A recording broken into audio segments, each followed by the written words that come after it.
Hey everybody, this is Talkative Carl back again for another Christmas spoiler review, and today I'll be doing a comedy, and I haven't seen this in like a few years. And to some, the one of the main characters might appear to be problematic for you, but chill on that, please. Uh, the movie Why Him, which I forgot was a Christmas movie, starring Bryan Cranston, James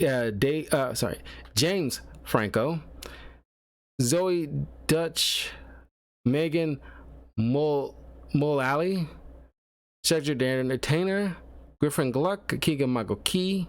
Oh, James Franco plays Laird Mayhew. Bryan Cranston plays Ned Fleming. Zoe Dutch plays Stephanie Fleming, the daughter and girlfriend of Laird. Megan Mullally as Barb, Ned's wife. Cedric the Entertainer as Lou Dune, friend and business partner of Ned. Griffin Gluck as Scotty Fleming, the son, and Keegan Michael Key as Gustav, Laird's best friend and butler slash assistant and trainer, pretty much like his Alfred. Kaylee Cuoco plays the voice of Justine, Laird's in-home artificial intelligence, kind of like his Siri. Yeah, so this is kind of like it was kind of like not raunchy. Well, I guess you could. Well, it doesn't get to a raunchy state, but it's kind of like one of those kind of comedies where the family meets the boy the daughter is dating type of situation, kind of like Father of the Bride in a sense, where Ned and his family. Oh, and this is directed by John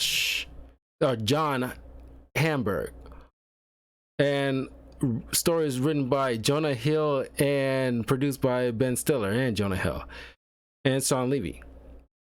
So a lot of people work together on a lot of projects, and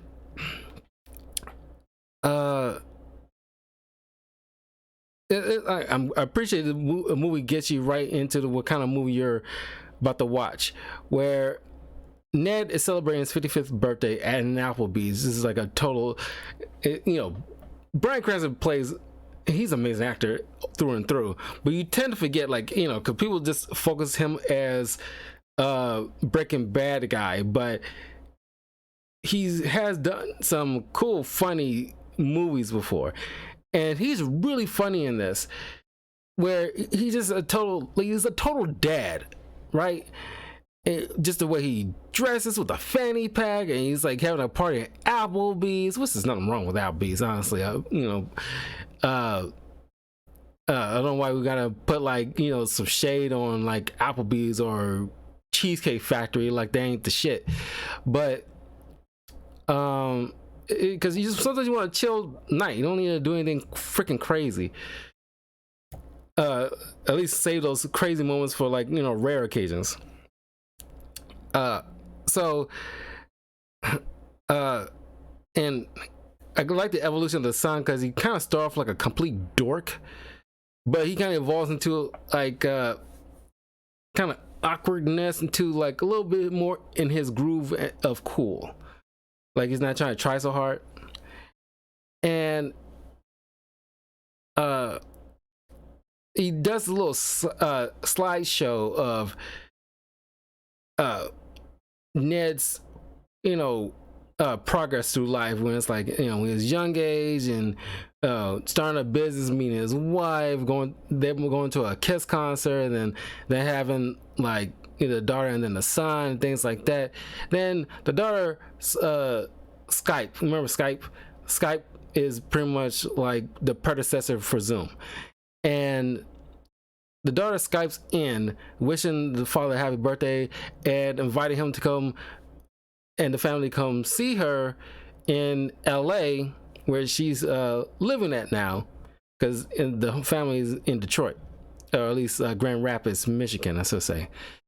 And in comes Laird, and he's like, right away, you're diving into what kind of movie you're gonna watch. Where he's coming in, flashes her, doesn't realize she's on a Zoom call, and she's freaking out.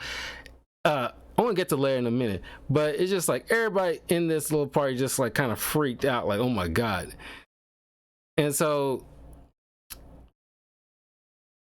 now Ned is kind of like just in awe on the fact that, wow, my daughter not only is dating somebody, and he just also on top of that is very out there. And it's like what this guy is about, and the fact that she never come to me, because she always been able to come to me. Now it's like she's keeping secrets. What the hell? So the family, takes a plane to LA, gets a ride from Stephanie, who takes them not to their hotel but goes to Laird's compound, where you're like, because he's like a big time video game designer. And so he got his compound where he raised, farm animals that he raises and eventually cooks and eats and breeds and all this other stuff. Because he's very health conscious wise. Even got this like big time cook.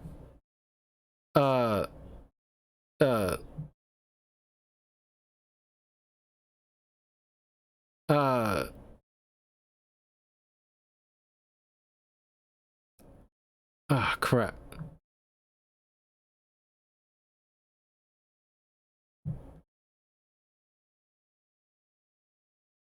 Because it's like, a lot of guest appearance here in this film. You got a couple of members of Kiss, Gene Simmons and Paul Stanley. Steve Aoki, Richard Blaze, the chef, Elon Musk, and Toby Turner. But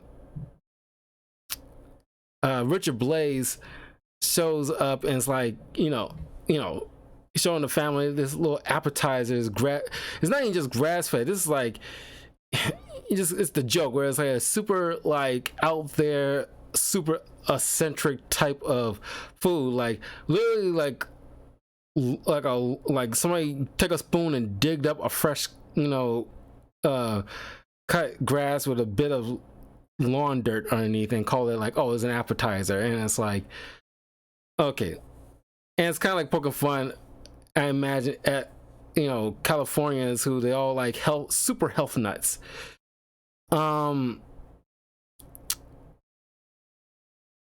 But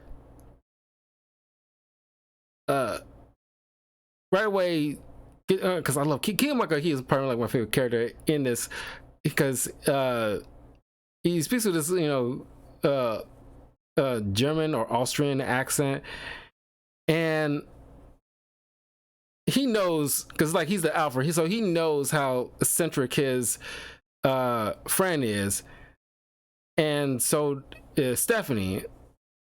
And I can't imagine. Here's the thing: I don't know why he didn't prep these guys like this. I mean, I'm pretty sure he was kind of prepped, but he's just like, anyway, he shows up and starts swearing up and down, wearing like, just like no shirt with a tattoo of the family on his back based off of a Christmas card. So extra. This is beyond extra, honestly. And of course, he's a senator. He got like a thing against the wall is where like a dead taxidermy moose is in the wall in like a tank filled with its own piss, which I'm not even sure how that's even feasible. But it's just like, Ned is like, okay, this is a lot hitting me all at freaking once. And this is he wanted to spend like Christmas with the family, and especially meeting her boyfriend. And and she apologizes when she has a long time with the dad. It's like she apologizes. I know it's a little much, and she's asks, she knows it's a little much, but she kind of begs her father to give him a chance. He's actually a really decent dude, and it's like, I don't know, you never see it, but I really wanted to see like maybe it's like a deleted scene or something. But Laird, maybe it's because his upbringing, you find out Laird is kind of like a crappy upbringing with his mom, surrounded by a lot of tech dudes. So she sees like how fame or rich these guys will eventually get. So she kind of like extremely pushes her young son to learning about all this stuff. That's why he became such a success, and probably this, matter of fact, it's probably akin to something like Michael Jackson in a way, where he's a success, but he didn't really have much of a childhood, so he kind of lived like a very, in a way, a childish type of mindset, where he didn't really fully mature, or at least didn't properly understand social cues, because he just just does things, even though he does it with his most noblest intentions. It just seems like he doesn't read the room. I don't know, maybe he probably got some ADHD, maybe, I'm not sure, I'm not a doctor, but I'm just saying, like, he just like doesn't pick up on the fact that, like, yo, you don't think you coming down the stairs without a shirt on, and you just on a whim, in the hopes of impressing the family by putting a tattoo of their Christmas card on your back. You don't think that's a little weird? You haven't even met them yet, and in most cases those tattoos are forever. But he had the money, but it's still though. So before we continue, I want to address the James Franco in the room. Yes, I know to some people he's like kind of problematic, and I understand, I know the situation, but I think it's like certain degrees on level of creeper type of dude, because he was teaching a class, and apparently he was probably I don't even know if it was like a full flirtation, but I guess you can argue might be just flirting with one of his students, but he probably could be like charming or something. I'm not sure how much it was blown into out of proportion, because it was around that time where even somebody like Aziz Ansari, because the girl he was hanging with had like a bad, just had bad sex with him, and decided to lump these guys into like a Harvey Weinstein type of category, where it's just like, no, one dude probably like just she didn't care for the advances, just saying no and let it be, or Aziz Ansari just had like a talk with this guy and said like, hey, like, your pipe game's kind of weak, can you do something else to spice it up or something like that, instead of just taking it to the nines and stretching it out, because the media is gonna blow it all up to all crazy proportions and make it seem like creepers. And I don't view personally James Franco as like on the level of Harvey Weinstein. I do think like he probably should have read the room in a sense in real life, understand the gravity of what's going on in like the zeitgeist at the moment, a little bit more aware. But I don't because I don't think he deserves to be like canceled, even though I don't believe in that kind of thing. I think the only true person who was actually canceled is the Weinsteins, and that was it. Everybody else, or I'd like to say Trump, but this guy's every freaking where. But Weinstein is probably the only one you actually say is truly canceled. But everybody else, it's like that's just like just a buzzword, pretty much. James Franco, I think I can argue he can make his way back in a lot of people's good graces, because what he did wasn't all that freaking terrible.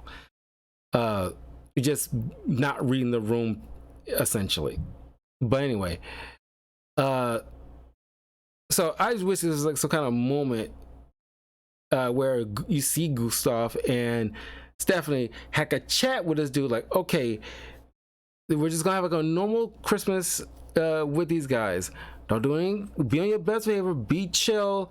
Don't like say anything weird.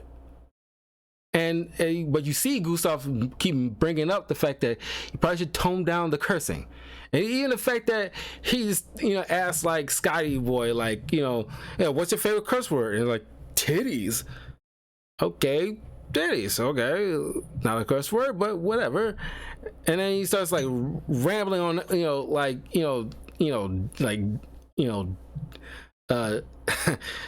I don't know if I can say much here because of YouTube, but it's just like, you gotta watch the film. But he's saying like very, like double D'ing, and it's men's about men's private part, double D'ing, and a-hole and things like that. And it's like, okay, and then like this bothers Ned a little bit. It's like, whoa, okay, but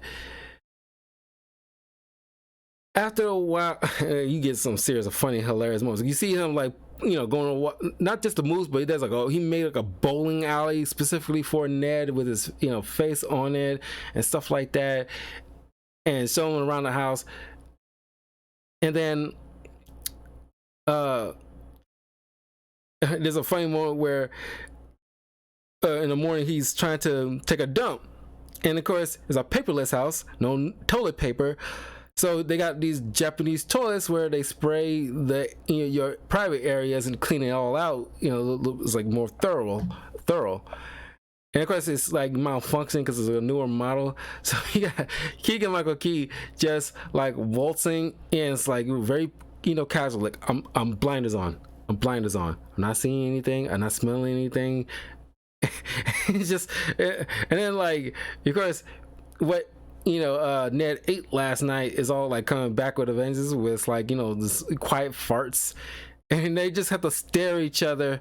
It's like, we're not going to acknowledge it, we're just gonna like just do this thing. So he's trying to calculate, or at least recalibrate the Japanese toilet so it can operate when they need it to. But it was like a funny moment, man. It was like every time I see it, like it makes me laugh so hard. It was so funny. So, and every once in a while, when Laird is out and about, all of a sudden, out of nowhere, when you least expect it, Gustav jumps out and starts fighting this dude. And like Ned is like, while he's walking with this guy, he's like, "Oh my god, what the heck is going on?"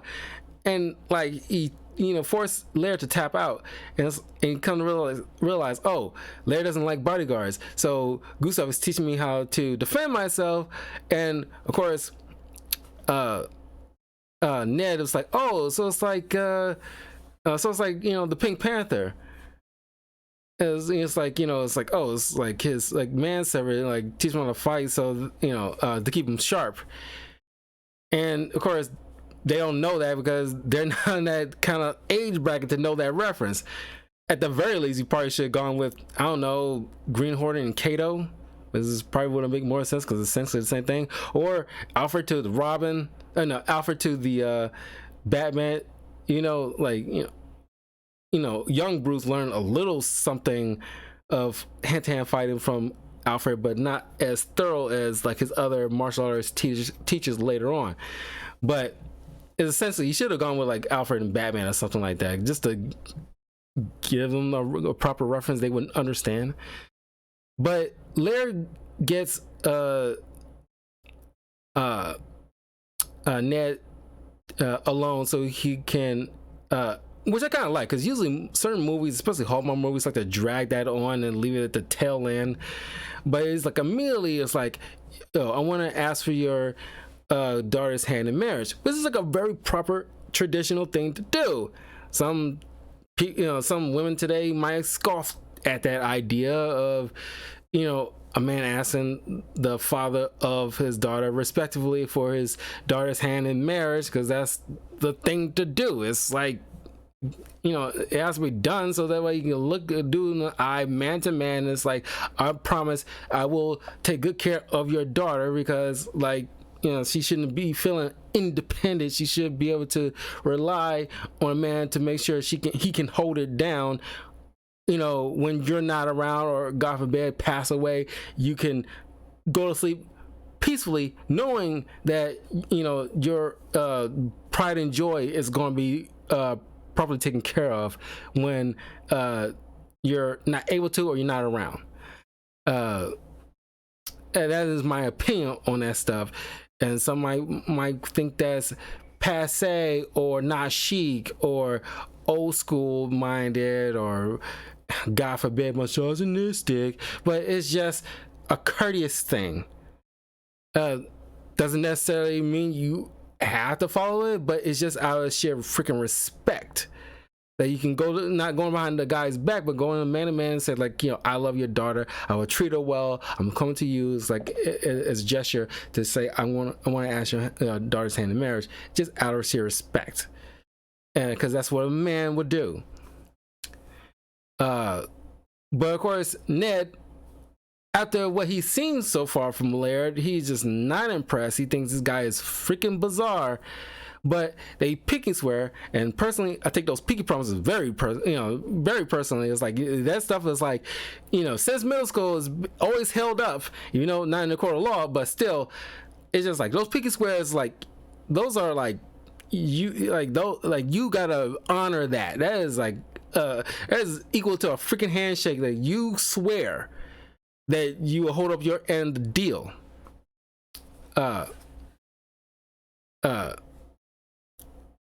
So it's like, by Christmas, I promise I will impress you so much that you would agree to allow me to marry your daughter.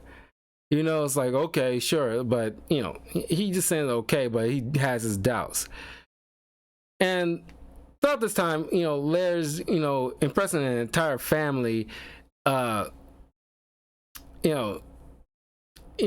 like the mom a little more in touch with her, because he making comments about like her being like a hot MILF and everything like that, embracing her sexual side and putting that thing on the dad. So he was like, because he seems like kind of like a stiff, and so it's like loosen him up and stuff like that. Of course, he's not reading the room or something when she's trying to do that. Then encouraging Scotty to, because he wants to take over the family business, but his father, he feels like his father is not giving him the shot that he needs, and encourage him to step up, get your like portfolio and everything, your ideas together, and go to him like a man and say like, here, I want to see the table, here's my ideas so that we can improve this company. And and it's like, because as crappy as his social cues are, this dude's like a very solid dude. It could easily have been played like, oh, he's like a snobby rich dude, but they kind of flipped the script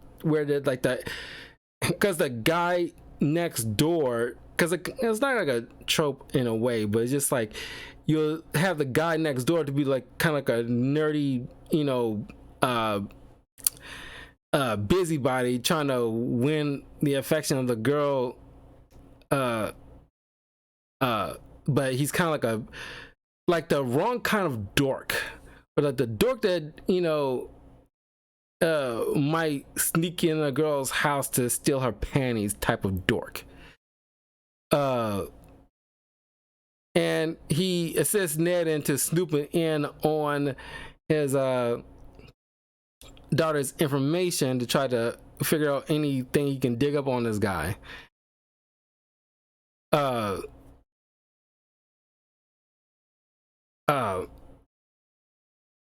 Then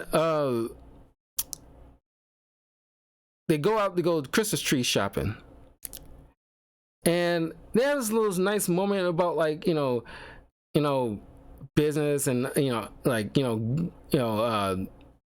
picking Ned's brain about how you deal with like the ever shifting tides of business, and Ned offers him like a bit of wisdom, like look, keep in mind, whatever doesn't kill you, it just makes you stronger. Like I have my fair share of downs, but like I have my ups too. You just probably have to power through it, kind of thing. And like but then of course, I don't know how he never heard this saying before, but he gets so moved by Ned where he's lying about like what doesn't kill you makes you stronger. It's like, did you make it up yourself? no, Laird. It's like he gotta have some kind of like mental thing going on with this guy. I know it's play off of jokes, but it's like does he have ADHD or something, undiagnosed stuff? He probably should have seen a doctor at some point. But then, thanks to encouragement from Laird, who wants to get like the biggest Christmas tree, he sees a rival gaming company with like a big Christmas tree out front. He borrows one of the chainsaws from the Christmas tree lot owners, and because he can't do the pull string to get the thing revving, and you see Bryan Cranston just once pull is like get the thing going, and he cuts down the tree and they take it home.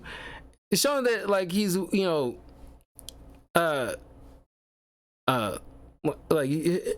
Laird's kind of like childlike innocence kind of is an infectious too, where he's just like yeah, I want to get the biggest tree lot because the family deserves the best.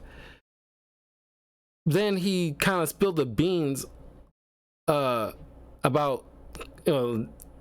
He spilled the beans the fact that he hit about the length of time that he known and is living with Stephanie, where she kind of embellished the timeline a little bit. And now is the fact that she's dropping out of college so she can do like a nonprofit with start like a nonprofit with her boyfriend, so that way because she spent some time going to these other countries that doesn't have like proper like sewage conditions and other stuff for like like toilet facilities and things like that. And that's what you want to do, like help like other like countries and not charitable work. And of course Ned's just like fuming. He talks with Stephanie and Scotty, Stephanie, Scotty, and Barb. And of course, in Stephanie's defense, Ned is not giving the guy a proper fair shake. He just because he comes from a world that is a little like Leave It to Beaver type of thing. Well, not all the way like that, but it's definitely very like 80s mindset, where the way he does things seems very out of pocket. And in most part is out of pocket, but he let those out of pocket moments overshadow the good character that is Laird. And he kind of feels like he's being pushed out because everybody else likes him. But then on Christmas Eve, he makes this announcement because the fact that he has his people, at least mostly the Kaley Cuoco AI pull up information about Ned's business. He's been like going into debt because like it's like a paper company, like but it's like people not buying paper like that no more. So he's keeping it from the family about losing his danger of losing the business. And so what Laird did as like a kind gesture, kind of like a Christmas present, where it's like, oh, I bought off your debt. Like I'm technically like like the owner, but it's like, hey, I'm completely hands off. It's your thing. I just want to do something nice with you because like I like you, I like your family, I like Stephanie, and I just want to do something nice. And of course, Ned sees it as like an insult more so than a kind gesture, and retaliated, thinking like, oh, you trying to buy me off, and he punches him. But like before we get into that, it's just like the family is a little like miffed at Ned about like not divulging that information, and I'll give slight pushback, or at least I give 2 points on both sides. Yeah, he should have been more honest and forthcoming to his family to a certain extent. He doesn't need to give the complete details, but they definitely, at least the wife should need, be in the know on this kind of thing. The party doesn't need to be given like a full details, but that's something that should be privy to her because they're partners in life, and like y'all been married for many years. She should be kind of like at least allowed to have some bit of leeway in the conversation. But on their side of things, look, like I'm the head of the household. I gotta be able to deal with this like a big boy here. I can't like have you guys worry because I don't want upheaval in this house. Like I gotta make sure that I figure this out on my own. I got like other outlets that I can contact, so that way when what you don't need to know won't hurt you, kind of situation, if that makes any sense. It's like you don't want anybody freaking out, because if everybody's freaking out, then the whole house is up in the goes pear-shaped, because everybody's like on pins and needles. Don't need that added on to his plate, in my opinion. But yeah, he should at least with the wife. He doesn't need to divulge anything with the kids, but like at least with the wife, give her some bit of information about what's going on behind the scenes, so she doesn't be completely off guard by that. So after the scuffle, like Scotty, falls into the piss tank. They break him out. The whole thing is like completely like gone, tits up. So they leave. Stephanie is mad at the dad, and on the fact that she and Lara found out that Harry nerd back at home was stupid through that stuff, thinking they gonna find some dirt on this dude, but he, as Lara said, he wasn't he digging in the right place, because I had other back doors. He's not as good as he thinks he is, and he's not in the hole. He's done very well for himself. It's not like any kind of tricks or lies or anything like that. On the way home, they celebrating Christmas with their friends. Then they hear a helicopter come up. Stephanie's blindfolded, thinking that it's gonna be like a surprise trip.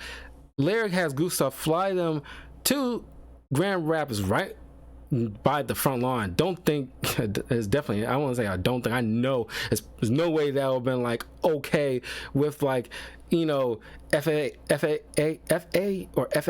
or something like that, the air traffic control people. It's like there's no way they'll allow a helicopter just to be placed on the middle of this freaking street of a suburb.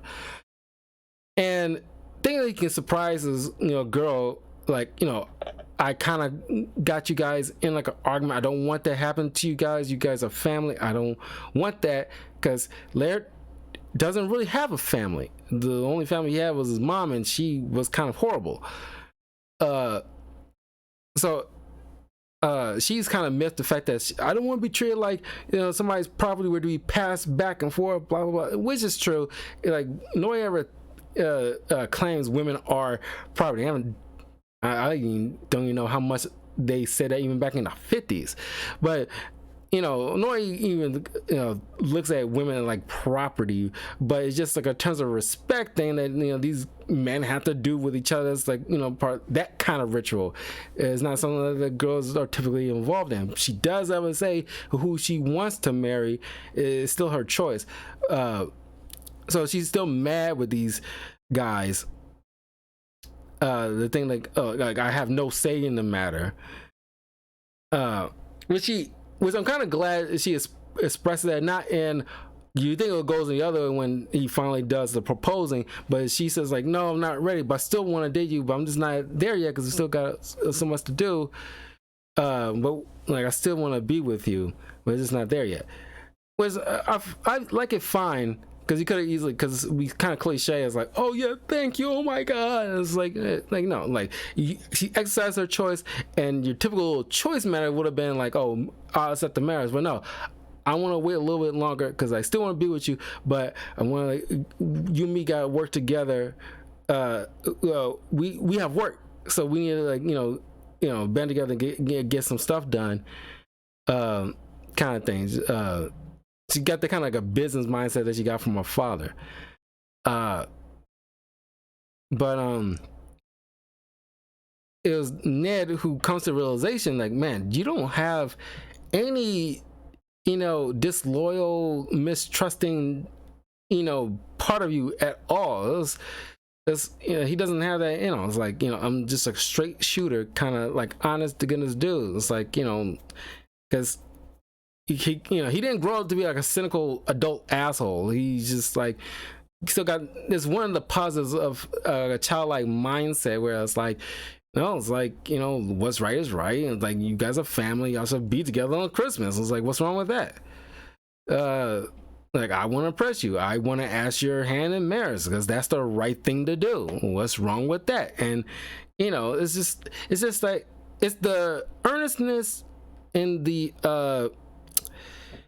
honesty that I find charming within Laird, to allow everything else to be slightly excused because it's done out of like a good heart. There's no maliciousness to him. And so Ned, says like, you can be a part of our family because I accept you as part of our family, and like, you never needed my permission, because my daughter loves you and you are a great dude. So they end up celebrating. He invites, Laird got 2 members of Kiss to show up, and they all party, have a nice big Christmas party in the Ned's house. And you get like a moment with Scotty, who gets a moment to, like, Ned is like, come over here and pitch your idea to, this is your idea, pitch that to Laird. And like, it was like a proud moment because like Scotty gets like a moment to like, yeah, like I come to this idea, like, and then he got the idea of like, since they have to move away from paper, it moves to like toilets, because it's like, there's like some kind of thing with toilets and everything like that, and coincides very well with Stephanie's idea about fixing like sewers, systems and stuff like that in indigenous countries and all the other stuff. But it all ends on a very nice note, and then Laird get that moment where Ned calls him son. It's all very sweet. It's a very good movie, and with all the hijinks, I kind of wish it was a little bit more like, I don't say raunchy, but I kind of wish, like in the toilet scene, can be pushed to that level, and some stuff seems tame, and I could have done without like the gratuitous cameos. I think Leon Musk probably makes sense given the fact that they like right by Silicon Valley and all this other stuff, and very techie type of guy. So it makes sense Laird to have him at like a party as like a cameo kind of thing. And I guess the chef would make sense because you would have like some kind of eccentric fancy chef. But I think that is about as far as like you should allow. Kiss is fun and everything like that. Well, because they did seed in the fact that Ned and Barb, met at a, went to a Kiss concert and like doing like, karaoke singing Kiss songs. So I guess it would make sense to have them. But you can go either way with that. But beyond it, I don't think we need any of those other cameos that showed up, like Steve Aoki. He's fun and all, but it's like he doesn't really serve much. Besides, like DJ, you could literally had anybody. Yeah, but like I said, they could have like gone a little further with some of the jokes, like the whole toilet scene thing. Because I don't think they went that far enough, in my opinion. But yeah, that was Why Him. I was debating whether or not to do this on Father's Day or Christmas, but considering it's around the holidays, I was like, okay, might as well do this on Christmas instead of Father's Day, because it's more so a holiday film anyway. But yeah, that was Why Him. I'll be back tomorrow with 2 new movies to review. Well, I don't know about tomorrow. Maybe it was like, we'll see. Because I'm gonna do a couple more reviews. Yeah, I think I'll do it tomorrow, because I think I'll do a couple more reviews before the day of Christmas shows up next week. Because at least 1, 2, three more to do, and they all should be like wrapped up before Christmas Day. I want to get them done before Christmas Day, so I'll do at least one tomorrow, and then by the end of the week, 2 more before Christmas Day. Anyway, I will see you guys soon. Probably a little bit later, so we can play a little bit more God of War. But we'll see. See what I'm feeling up to it. But anyway, have a good night. If I don't see you later on tonight, I'll definitely see you guys tomorrow for more content. So take care.